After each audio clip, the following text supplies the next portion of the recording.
Good evening बच्चों। Hello, हाय, नमस्ते। मैं आपकी हिंदी की अध्यापिका सुनीता मैम फंडू ट्यूटर में आपका फिर से स्वागत करती है। क्या हाल चाल है बच्चे लोग? आई होप आप लोग खुश होंगे, मज़े में होंगे।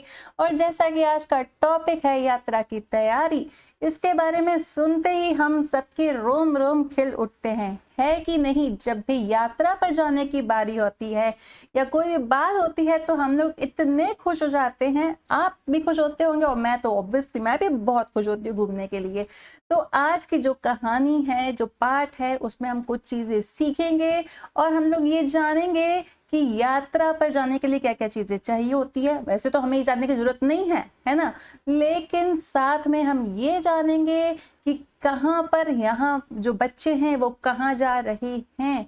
दूरवा से आपकी ये पुस्तक, दूरवा से ये जो पाठ है यात्रा की तैयारी, इसमें हम लोग कुछ ना कुछ जो है या तो वाक्य बनाने का या फिर क्रिया का उपयोग का, ये सारी चीज़ें सीखते हैं। चलो देखो आज हम लोग क्या सीखेंगे। जाऊंगा, जाओगे, जाएगा, जाएंगे, यानी कि हम क्या सीखने वाले हैं? आज हम भविष्य काल की क्रिया लगाना सीखेंगे।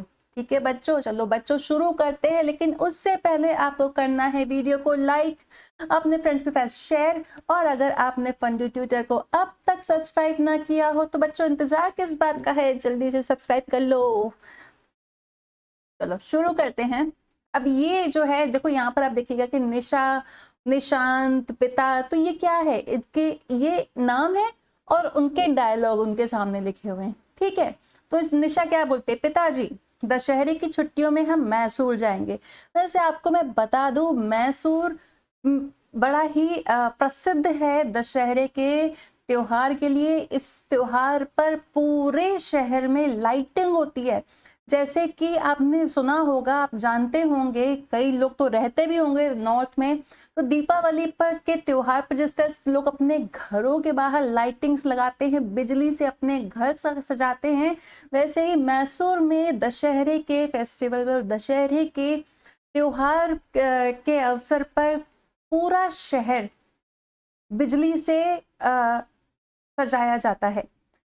तो निशा कहती है कि दशहरे की छुट्टियों में हम मैसूर जाएंगे। लेकिन निशांत क्या बोलता है? नहीं पापा, पिछले साल मैं स्कूल की टीम से मैसूर गया था, इसलिए कहीं और जाएंगे। निशा बोलती है मैं तो दशहरा ही देखना चाहूंगी। पिताजी बोलते हैं अब मैसूर के लिए रिजर्वेशन मिलना कठिन है, अब की बार हम कन्याकुमारी जाएंगे। तो अब की बार ये लोग कन्याकुमारी जाने की सोच रहे हैं। वैसे कई स्टेट्स ऐसे हैं जहां पर दशहरे की बहुत लंबी छुट्टियां मिलती हैं। ठीक है, तो वो बोल रहे हैं कि मैसूर का तो रिजर्वेशन यानी कि ट्रेन का रिजर्वेशन नहीं मिल सकता, इसलिए हम लोग कन्याकुमारी जाएंगे। निशा बोलती तब तो बड़ा मजा आएगा। कन्याकुमारी में 3 सागरों का संगम है, इस चीज को याद रखिए। कन्याकुमारी में 3 सागरों का संगम है, वहां हम सूर्योदय भी देखेंगे और सूर्यास्त भी देखेंगे। अब पिताजी बोलते हैं हाँ बेटी, पूर्णिमा के दिन हम शाम को कन्याकुमारी में, पूर्णिमा के दिन, ठीक है, जैसे कि आज है गुरु पूर्णिमा, बड़ा ही शुभ दिन है। और क्या ही जो है संयोग बना है कि आज गुरु पूर्णिमा है और हमारे यहाँ लेसन में भी पूर्णिमा आया है। तो पूर्णिमा के दिन शाम को कन्याकुमारी में चंद्रमा का उदय और सूर्य का अस्त होना एक साथ देख सकते हैं। ठीक है, तो ये पूर्णिमा के दिन होता है। यहाँ पर कन्याकुमारी पर ऐसा है कि एक तरफ तो चंद्र का उदय दिखते हैं और दूसरी तरफ सूर्य का अस्त, दोनों एक ही समय पर होता है। क्यों मीना, तुम भी चलोगी ना? छुट्टी मिल जाएगी। तो मीना है, लगता है इन बच्चों की माँ, निशा और निशांत की माँ। तो वो कहती हैं क्यों नहीं? तो माँ का नाम क्या है? माँ का नाम है मीना। तो मीना बोलती हैं क्यों नहीं चलूंगी, मेरी तो काफी छुट्टियां बाकी हैं, आराम से मिल जाएंगी, हम लोग कन्याकुमारी कैसे जाएंगे? अब उनका पहला प्रश्न है। तो पिताजी बोलते हैं हम तिरुवनंतपुरम तक राजधानी एक्सप्रेस से जाएंगे। तिरुवनंतपुरम राजधानी एक्सप्रेस ट्रेन, ठीक है, वहां से कन्याकुमारी ज्यादा दूर नहीं है, रेल या बस से जा सकते हैं। तो निशांत अब बोलता है शाम से पहले कन्याकुमारी पहुंचना अच्छा रहेगा। क्यों? तभी हम सूर्यास्त देख सकते हैं, वही तो उन लोगों को देखना है कि सूर्य भी अस्त होते हुए चंद्र का उदय होते हुए एक समय पर, वही तो वो कह रहा है कि कन्याकुमारी शाम से पहले हमें पहुंचना पड़ेगा ताकि हम सूर्यास्त समय से देख सकें। हम रात को विवेकानंद नगर में ठहरेंगे। सुबह जल्दी उठकर समुद्र के किनारे पहुंचेंगे और सूर्योदय देखेंगे। ठीक है, तो पहले तो हम सूर्यास्त देखेंगे, लेकिन फिर क्या है, सूर्योदय भी देखेंगे। वहीं पर ठहरेंगे पास में ही विवेकानंद नगर में, और सुबह जल्दी उठकर समुद्र के किनारे पहुंचकर समुद्र के किनारे का सूर्योदय देखेंगे। पिताजी बोलते सूर्योदय देखने के बाद हम नाश्ता करेंगे और विवेकानंद स्मारक देखने जाएंगे। अब माँ बोलती विवेकानंद स्मारक में क्या है। देखो ये बात तो वहां जब पिताजी ने बोली तो मेरे भी दिमाग में आया कि विवेकानंद स्मारक क्या है। चलो जानते विवेकानंद स्मारक क्या है। विवेकानंद स्मारक कन्याकुमारी के पास समुद्र किनारे थोड़ी दूरी पर एक बड़ी चट्टान पर बना है। हम लोग मोटर लॉन्च से, मोटर होती है ना, उससे हम लोग स्मारक पहुंचेंगे। मतलब मोटर लॉन्च होती है ना, जो कि मोटर बोट जैसी होती है, वो वहां पर विवेकानंद और रामकृष्ण परमहंस की मूर्तियां हैं। स्वामी विवेकानंद और उनके गुरु रामकृष्ण परमहंस की मूर्तियां हैं। चट्टान पर खड़े होकर हम समुद्र की लहरों का आनंद लेंगे। निशा बोलती बहुत अच्छा, वहां से सीपियां और शंख लाऊंगी। पिता बोलते हैं निशांत आज ही जाकर रिजर्वेशन करा लो। हाँ, एक बात याद रखना, यात्रा में कम सामान रखना। कहा भी है कम सामान बहुत आराम, अपनी यात्रा सुखद बनाइए। तो ऐसा ही तो होता है ना। तो ये तो बात आप लोगों को पता ही होगा, कहीं अगर बाहर जाते हैं तो हमें कम से कम सामान रखना चाहिए। तो आगे देखते हैं, यहाँ पर है अभ्यास। चलो अभ्यास करते हैं। कुछ चीजें हमें पढ़ के बोलनी है, बोल के समझनी है। देखो क्या है, दशहरा, ठीक है, सागर, सूर्योदय, विवेकानंद, कन्याकुमारी, मोटर लॉन्च, पूर्णिमा, संगम, सूर्यास्त, विशाल, मूर्ति, चट्टान। आप देखिए यहाँ पे ट के नीचे हलंत है, मतलब ये वाला ट अधूरा है, आधा है। चट्टान, लहर, एक साथ, पहुंचना, तिरुअनंतपुरम, आनंद, याद रखना, लेना, रामकृष्ण परमहंस, सीपियां और शंख, राजधानी एक्सप्रेस। ये इंग्लिश वर्ड है एक्सप्रेस। इसे देखो कैसे लिखते हैं, ए आधा का स, ट्रेस, एक्सप्रेस। ठीक है, चलो अब हम लोग कुछ चीजें और हैं जहां पे हमें समझना है। यहाँ पर देखो मुश्किल कठिन, ये अर्थ है। ठीक है, मुश्किल कठिन। अब ये देखो इसका पास और दूर, ये विलोम शब्द हो गए, पास और दूर। अब ये अर्थ है, लहर, तरंग, ये अर्थ है। ठीक है, ज्यादा, कम, ये क्या है, विलोम शब्द है। ज्यादा, अधिक, तो ये शब्द अर्थ है। उदय, अस्त, ये विलोम शब्द है। बैठना, खड़ा होना, ये भी विलोम शब्द है। मजा, उमंग, ये शब्द अर्थ है। मुश्किल, आसान, ये विलोम शब्द है। सुखद, सुख देने वाला, ये शब्द अर्थ है। आरामदायक, ठीक है, ये शब्द अर्थ है। ये आप लोगों को लर्न करने हैं। ठीक है बच्चों, तो प्रत्येक कॉलम में से एक शब्द लेकर वाक्य बनाओ। चलो देखते हैं क्या है यहाँ पर। जैसे हम लोगों ने पहले की भी एक्सरसाइजेस की हैं, इसमें भी ऐसे ही करना है। प्रत्येक कॉलम में से हमें एक एक वाक्य लेकर के, एक एक शब्द लेकर के वाक्य बनाना है। जैसे मैं घर जाऊंगा, तुम काम करोगे, कोई भी आप ले लो इसमें। ठीक है, ऐसा नहीं कि दोनों से बताना, किसी भी वाक्य से। वह घर जाएगा, वह काम करेगा। हम घर जाएंगे, हम काम करेंगे। आप घर जाएंगे, आप काम करेंगे। वे घर जाएंगे, वे काम करेंगे। अरे वाह, ये तो मैं तो गाने लगी। लेकिन यहाँ पर स्त्रीलिंग के भी कुछ शब्द हैं, देखो कैसे। मैं घर जाऊंगी होना चाहिए, मैं काम करूंगी। तुम घर जाओगी, तुम काम करोगी। वह घर जाएगी और वह काम करेगी। हम घर जाएंगे, ये तो हमने अभी कर लिया, ठीक है ना। हम घर जाएंगी और हम काम करेंगी। आप घर जाएंगी और आप काम करेंगी। वे घर जाएंगी और वे काम करेंगी। इस तरह से हम लोग इन वाक्यों को बना सकते हैं। आपको अपनी नोटबुक में ये काम करना है, लिखना है, ठीक है बच्चों। अब है कुछ और शब्द, जैसे कि राजेश जयपुर जाएगा, गौरी बेंगलोर जाएगी, पिताजी जयपुर जाएंगे, माताजी बेंगलोर जाएंगी। लड़कियां कोई भी ले लो, जयपुर या बेंगलोर जाएंगी, ठीक है। अब अगला देखो, समान अर्थ वाले शब्दों को रेखा खींचकर मिलाना है, जिसमें से एक तो ऑलरेडी इसमें मिला हुआ है, ठीक है। तो मजा का आनंद से मिला हुआ है। तो अब सागर, सागर का क्या अर्थ है? शाम, आरामदायक, कठिन या समुद्र। 5 सेकंड के अंदर इसका उत्तर दीजिए। 5 4 3 2 1, समुद्र। Very good. अब अगला है मुश्किल। मुश्किल में से किस यहाँ पर जो शब्द दिए हुए उसमें से क्या अर्थ है? मुश्किल, शाम, आरामदायक, कठिन। क्या है सही प्रश्न, सही अर्थ?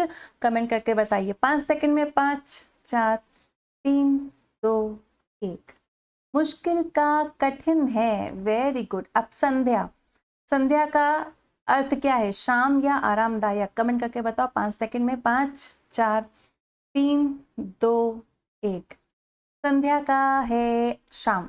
अब सुखद का बचा आरामदायक, बहुत ऑब्वियस सी बात है ना ये तो। अब एक कोष्टक में दिए गए शब्दों की सहायता से वाक्य पूरे करो। देखो यहाँ पे फिल इन द ब्लैंक्स जैसी कोई चीज होगी। तो पहला प्रश्न है, कन्याकुमारी में 3 सागरों का डैश होता है। मैंने बताया था 3 सागरों का क्या होता है। तो काफी, संगम, राजधानी या मोटर लॉन्च, क्या है सही शब्द जो यहाँ पर आना चाहिए? कमेंट करके बताइए 5 सेकंड में। 5 4 3 2 1, संगम। Very good. अब अगला प्रश्न है, हम तिरुवनंतपुरम तक डैश एक्सप्रेस से जाएंगे। तो तिरुवनंतपुरम तक कौन सी एक्सप्रेस से जाएंगे? ओ, आधा उत्तर तो मैंने बता दिया। तो उसका सही उत्तर क्या होगा? संगम तो हम कर चुके हैं। काफी, राजधानी या मोटर लॉन्च। सही उत्तर क्या होगा? 5 सेकंड में इसका उत्तर दीजिए। 5 4 3 2 1, राजधानी। Very good. अब इसे भी काट देते हैं। अब अगला प्रश्न देखते हैं, मेरी तो डैश छुट्टियां बाकी हैं। तो काफी या मोटर लॉन्च। सही उत्तर क्या होगा? 5 सेकंड में कमेंट करके बताइए। 5 4 3 2 1, काफी छुट्टियां बाकी हैं। Very good. अब अगला प्रश्न देखो क्या है, हम लोग डैश से स्मारक जाएंगे। अब तो बचा क्या? Motor launch. तो फिर इसको कर देंगे मोटर लॉन्च, ठीक है। अब अगला देखो क्या है, नमूने के अनुसार वाक्य बदलना है, ठीक है। तो नमूना क्या है? तुम्हें यात्रा में सामान कम रखना चाहिए, ठीक है। देखो, सामान कम रखना, ठीक है, कम रखना और चाहिए इसमें से हटाना है, ठीक है। तो इसको कैसे करना है? सभी को मिठाई कम खानी चाहिए। देखो, मिठाई कम खाना, जहां आप किसी को समझाते हो कि ऐसा काम करना चाहिए या नहीं तो अलग बात होती है, लेकिन जहां पर आप किसी को ऑर्डर देते हैं, ठीक है, चाहिए में आप सुनने वाले को ऑप्शन देते हैं कि आपको ऐसा करना चाहिए, लेकिन उसके बाद भी उसके ऊपर चॉइस है वो ये काम करे या ना करे। लेकिन जब आप किसी को ये वाला वाक्य बोलते हैं तो आप उसको वर्ड टू वर्ड ऑर्डर देते हैं कि उसको ऐसा करना है या ऐसा नहीं करना है, ठीक है। उसके पास कोई चॉइस नहीं, उसको ऐसा करना ही पड़ेगा। देखो, मिठाई कम खाना। अब अगला है, हमें रात को भोजन कम करना चाहिए, इसका क्या होगा उत्तर? कैसे हमें इसका लिखना है कमेंट करके बताइए। 5 सेकंड में 5 4 3 2 1। देखो, भोजन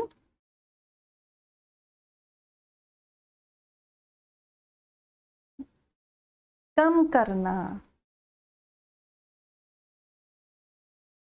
अब तीसरा है, सभा में कम बोलना चाहिए। इसे हम कैसे करेंगे कमेंट करके बताओ 5 सेकंड के अंदर। 5 4 3 2 1। देखो, कम बोलना, कम बोलना। देखो, आप ऐसे भी चलो ठीक है, कम बोलना, कम बोलना। वेरी गुड बच्चों, बहुत बढ़िया। अब एक और तरीका है जिसमें वाक्य बदलना है, तो देखते हैं उसमें क्या है। गोपाल बाजार जा रहा है, वह बाजार जाएगा। तो यहाँ पर गोपाल को हमने कर दिया वह, जा रहा है क्योंकि ये बता रहा है कि ये वर्तमान काल है जिसे हमें परिवर्तित करना है भविष्य काल में। ठीक है, तो चलो देखते हैं आगे कैसे करेंगे। पिताजी चिट्ठी लिख रहे हैं, तो पिताजी जो संज्ञा है उसे हटा के हमें करना है वह। देखो हमने किया वह चिट्ठी, या तो पिताजी है तो अब वे लिखेंगे, वह नहीं लिखेंगे, वे चिट्ठी लिखेंगे। ठीक है, लिखेंगे।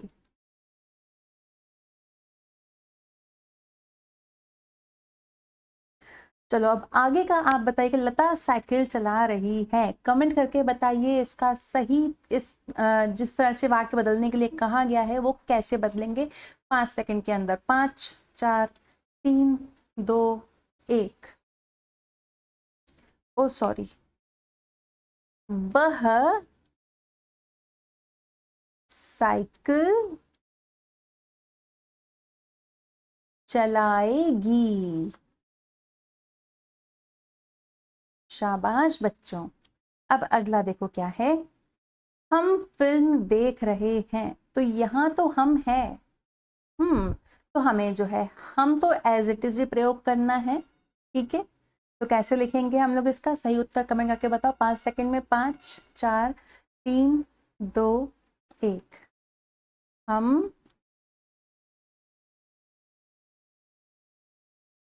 फिल्म देखेंगे।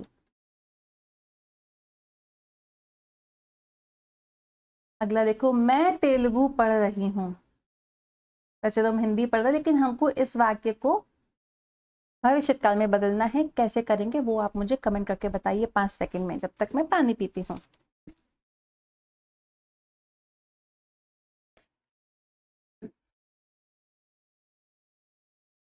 मैं तेलुगु पढ़ूं,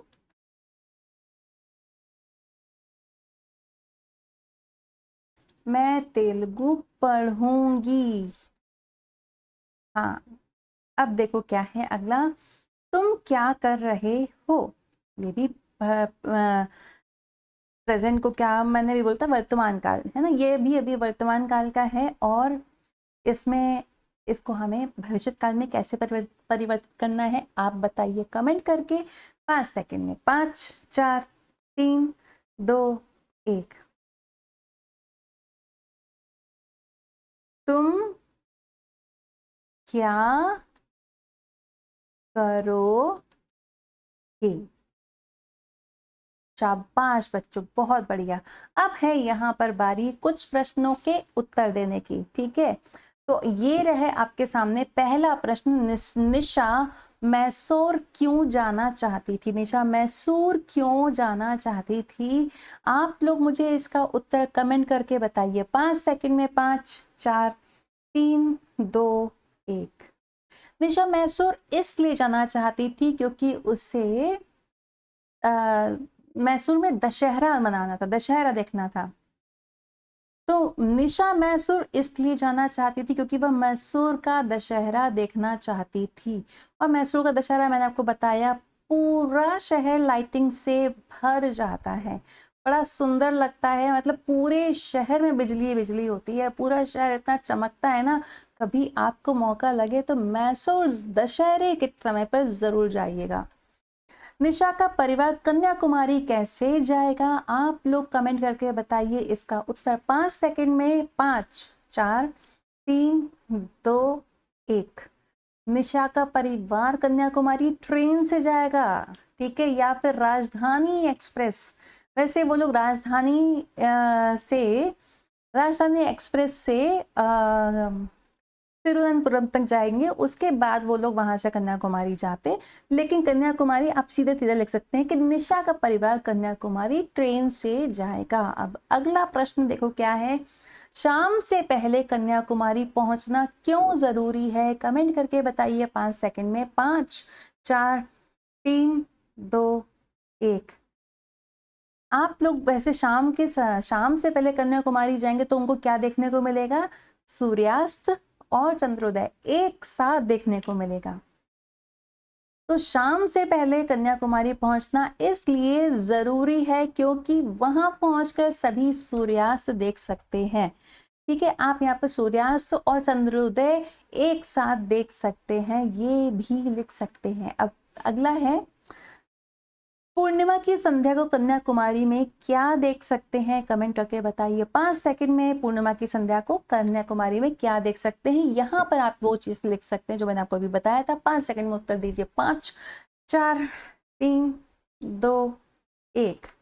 पूर्णिमा की संध्या को कन्याकुमारी में चंद्रमा का उदय और सूर्य का अस्त होना एक साथ देख सकते हैं। कितनी अमेजिंग बात है ना कि हमें ये सब चीजें देखने को मिल सकती, तो काश हम भी कितने मजे में होते ना। वैसे हम लोग देख सकते हैं चाहे तो। आज पूर्णिमा है, जाके छत पे देख लेना कि सूर्यास्त और चंद्रोदय एक साथ हो रहा है कि नहीं हो रहा है। वैसे अगर आप सुबह जल्दी 4 बजे के आसपास भी उठते हैं तो आप देखिएगा कि सूर्योदय और चंद्रास्त, मतलब चंद्र का अस्त होना, सूर्य का उदय भी एक साथ आप देख सकते हैं। खैर चलो, अब हम लोग अगला प्रश्न देखते हैं। लोग विवेकानंद स्मारक कैसे पहुंचते हैं? इसका उत्तर आप लोग बताइए कि लोग विवेकानंद स्मारक कैसे पहुंचते हैं। कमेंट करके बताइए 5 सेकंड में। 5 4 3 2 1। आपको याद है मोटर लॉन्च से पहुंचते हैं। तो लोग विवेकानंद स्मारक मोटर लॉन्च से पहुंचते हैं, ठीक है। तो बच्चों ये थी आज का लेसन। और अगर आपको इसमें कोई भी डाउट है, कोई भी परेशानी है, तो आप कमेंट करके मुझसे पूछ सकते हैं। या आप चाहते हैं कि आपको कोई ऐसा पर्टिकुलर टॉपिक है जो आपको समझना है, तो आप मेरे को वो भी कमेंट करके बता दीजिए, वो भी आपके लिए प्रोवाइड करा दिया जाएगा। अगर आपको नोट्स चाहिए तो आप मुझे बताइए, नोट्स भी प्रोवाइड करा दिए जाएंगे। आपको खाली बस फंडू ट्यूटर को टेलीग्राम पर फॉलो करना है। और अगर आपको मुझसे 1-to-1 ट्यूशंस चाहिए तो उसके नीचे डिस्क्रिप्शन में दिए गए नंबर पर कांटेक्ट कर सकते हैं। 1-to-1 के बहुत फ़ायदे होते हैं बच्चों। 1-to-1 में आप लोगों को कभी अगर कोई ऐसा होता है हिंदी में कि जो चीज़ें होती हैं, कुछ पर्टिकुलर शब्द होते हैं, कुछ पर्टिकुलर वाक्य होते हैं जिनको समझ पाना थोड़ा सा कठिन हो जाता है, तो उसको इजी तरीके से आपको समझाया जा सकता है। और कठिन से कठिन प्रश्न उत्तर भी आसान करके समझाए जाते हैं। चलो बच्चों, आज के लिए इतना ही। अगर आपको 1-to-1 ट्यूशन चाहिए तो आप ज्वाइन कीजिए फंडू ट्यूटर को नीचे दिए गए नंबर्स पर कांटेक्ट करके। चलती हूँ, मिलूंगी अब परसों नहीं कल नए टॉपिक के साथ में। तब तक आप लोग अपना ध्यान रखिएगा। बाय बाय बच्चों, टेक केयर।